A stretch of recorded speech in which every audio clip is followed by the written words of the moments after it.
ఇంటి పన్ను విన్నాం, నీటి పన్ను కూడా విన్నాం. కానీ నడకపై పన్ను అనేది ఎప్పుడన్నా విన్నారా?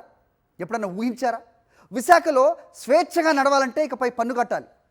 వైజాగ్లో వాకింగ్ చేస్తే 720 రూపాయలు కట్టాలనే సరికొత్త నిబంధన తెచ్చింది కూటమి సర్కార్. ఈ నిర్ణయాన్ని వ్యతిరేకిస్తూ సిపిఎం నేతలు ఆందోళన చేపట్టారు. చంద్రబాబుది తుగ్లక్ పాలన అంటూ మండిపడుతున్నారు. ఈ అంశానికి సంబంధించి సమాచారం విశాఖ నుంచి మా ప్రతినిధి అనిల్ అందిస్తారు. అనిల్, పై పన్ను వేసేటువంటి విధానాన్ని తక్షణమే రద్దు చేయాలని డిమాండ్ చేస్తూ సిపిఎం ఆందోళన బాట పట్టింది. విశాఖలోని స్వర్ణభారతి స్టేడియం వద్ద ప్రభుత్వానికి ఈ నిర్ణయం తీసుకున్నటువంటి జీవీఎంసీకి వ్యతిరేకంగా నినాదాలు చేస్తూ తక్షణమే ఎవరైతే క్రీడాకారులు వాకర్స్ ఉంటారో వారిపై వేసేటువంటి ఈ ఫీజు బాధుడిని ఆపాలని చెప్పి పెద్ద ఎత్తున డిమాండ్ చేస్తున్నారు. మనతో పాటు సిపిఎం నేతలు ఉన్నారు, మాట్లాడదాం.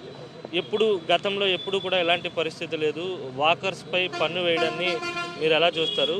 ప్రభుత్వాన్ని ఏం డిమాండ్ చేస్తారు? ఇది తొగ్గులకు పరిపాలన మించి పరిపాలన చేస్తున్నాడు చంద్రబాబు నాయుడు కూటమి ప్రభుత్వం. ఎందుకంటే గతంలో తొగ్గులకు జుత్తు మీద గడ్డం మీద కూడా పన్ను వేసేవాడట.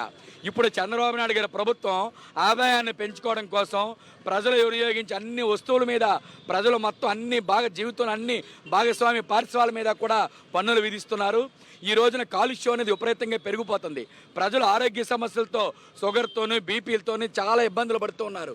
వీళ్ళందరూ ఖచ్చితంగా ప్రతిరోజు 1 గంట వ్యాయామం చేయడం, నడక ద్వారా వ్యాయామం చేయడం అనేది పరిపాటి అయిపోయింది. కాబట్టి దీన్ని కూడా ఎందుకు వదలకూడదన్న దుర్మార్గమైనటువంటి బుద్ధితోటి ఈ రోజున కార్పొరేషన్లో వాకింగ్ ట్రాక్స్ ఎక్కడెక్కడైతే ఉన్నాయో అవి స్వర్ణభారతి ఇండోర్ స్టేడియం కానీ, లేదంటే ఇందిరా ప్రియదర్శిని స్టేడియం కానీ, వైఎస్ఆర్ స్టేడియం కానీ, లేదంటే మన లుంబిని పార్క్ కానీ, శివాజీ పార్క్ కానీ, ఇలాగా ఎన్ని చోట్లయితే ప్రజలు బీచ్లో ఉడా పార్క్ కానివ్వండి, ఇలా ఎన్ని చోట్లయితే వాకింగ్ చేస్తున్నారో అన్ని చోట్ల కూడా వీళ్ళందరి మీద నెలకి 720 రూపాయలు పన్ను వసూలు చేయండి అని చెప్పి ప్రకటించారు. అలాగే స్వర్ణభారతి స్టేడియంలో ఇండోర్ స్టేడియము, ఇక్కడ పిల్లలు షటిలు, అలాగే volleyball, throwball, ring tennis, badminton ఇటువంటి వాటిలు ఆడుతూ ఉంటుంటారు. ఇటువంటి వాళ్ళకి దాదాపు 15,000 నుంచి 20,000 రూపాయల దాకా డబ్బులు వసూలు చేయాలని నిర్ణయం చేస్తున్నారు. అంటే ప్రజల యొక్క అవసరాలు, కనీస అవసరాలు, ఆరోగ్యం మీద కూడా విపరీతంగా పన్నులు మోపి తొగ్గులక్కని మించిపోయి చంద్రబాబు నాయుడు గారి పాలన ఉంది. దీనన్నింటినీ కూడా కార్పొరేట్లకు కట్టబెట్టాలని చెప్పేసి ప్రయత్నం చేస్తున్నారు. ముందుగా జీవీఎంసీ దీనికి ధరలు పెట్టి దీన్ని తర్వాత ప్రైవేటు వాళ్ళకి ఇవ్వాలని చెప్పి కుట్ర పన్నుతో ఉంది. దీన్ని ఎట్టి పరిస్థితుల్లో మేము అంగీకరించకపోము.